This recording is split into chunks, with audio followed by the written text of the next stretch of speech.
Sir, जो मुख्तार अंसार की मौत हुई उस पर आपका क्या कहना है? आप कह रहे हैं मतलब इस पे बहुत सारा राजनीति हो रहा है और कह रहे हैं कि उनके बेटे का ये कहना है कि पॉइजन देके उनको मारा गया। आपका क्या कहना है सर?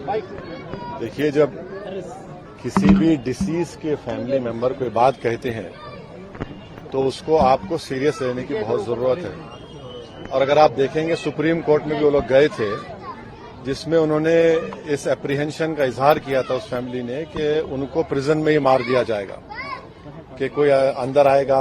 और फिर सुप्रीम कोर्ट को उत्तर प्रदेश की सरकार ने ये बताया कि उनकी हिफाजत की जाएगी उनकी जान की। और जब उनकी फैमिली कह रही है कि उनको स्लो पॉइजन दिया गया है जिसकी वजह से उनकी मौत हुई है, और उनके बड़े भाई जो एमपी हैं वो ये कह रहे हैं कि जिस जेल से अस्पताल को लेकर गए वहां पर वो कंसर्न डॉक्टर्स नहीं थे जो पॉइजन उनको दिया गया, और उसके बाद उनको फौरन एक दिन के अंदर या 2 दिन के अंदर वापस हॉस्पिटल जेल भिजा दिया गया, जिससे उनकी मौत वाकई में हुई है।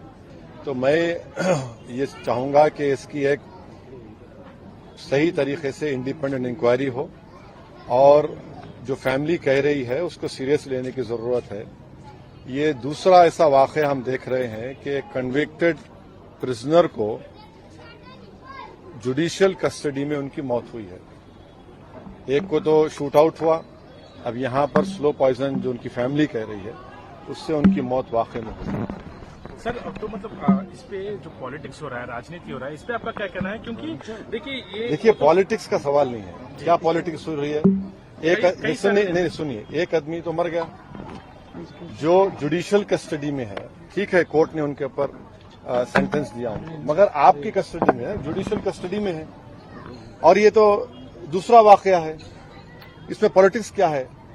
जब जुडिशियल कस्टडी में किसी की मौत हो रही है और उनकी फैमिली उस एप्रीहेंशन का इजहार कर चुकी है, सुप्रीम कोर्ट वो लोग केस डाले हैं, तो इसमें पॉलिटिक्स क्या है भाई? एक आदमी की तो मौत हो गई ना, इसमें पॉलिटिक्स करना क्या है? वो तो अपनी जान दे दिए, वो जान चलेगी उनकी, तो पॉलिटिक्स क्या हो रही? अब जाने की जिम्मेदारी किस पर है? इसमें पॉलिटिक्स क्या करना है? इसमें तो सच्चाई को जानना है, जस्टिस करना चाहिए। Worst rule is prevailing.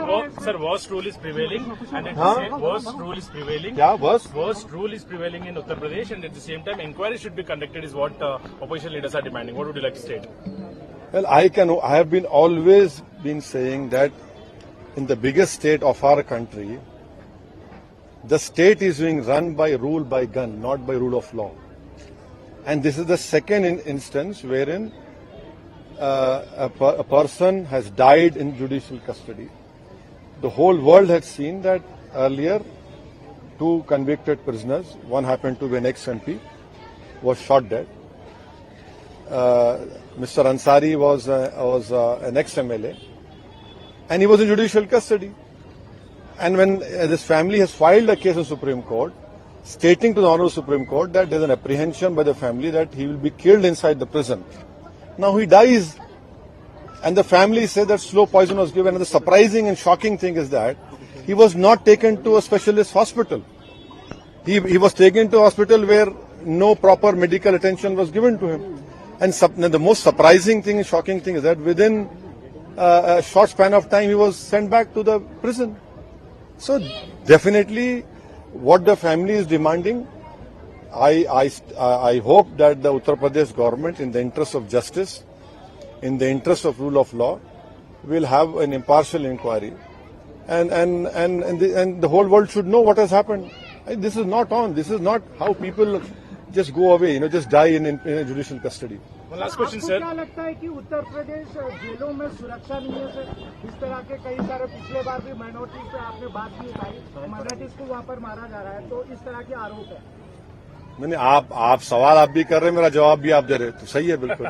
Sir, one last question. क्या सुरक्षा नहीं है क्या? नहीं, अब देखिए, अगर कोई हथकड़ी में 2 प्रिजनर्स हैं और उनको पुलिस के सामने उनको गोली चला दी जाती है, और अगर कोई वहां के मुख्यमंत्री के बारे में कुछ फेसबुक पे अनाप शनाप बकले, तो 48 घंटे में आप पहुंच जाते उसको। ये क्या हो रहा है? ये कैसे हो रहा है? रूल ऑफ लॉ से देश यूपी चलना चाहिए, रूल ऑफ गन से नहीं चलना चाहिए। इससे संविधान के ताल्लुक से, कोर्ट्स के ताल्लुक से जो इकबाल होता है ना, उस इकबाल को बरकरार रखना चाहिए।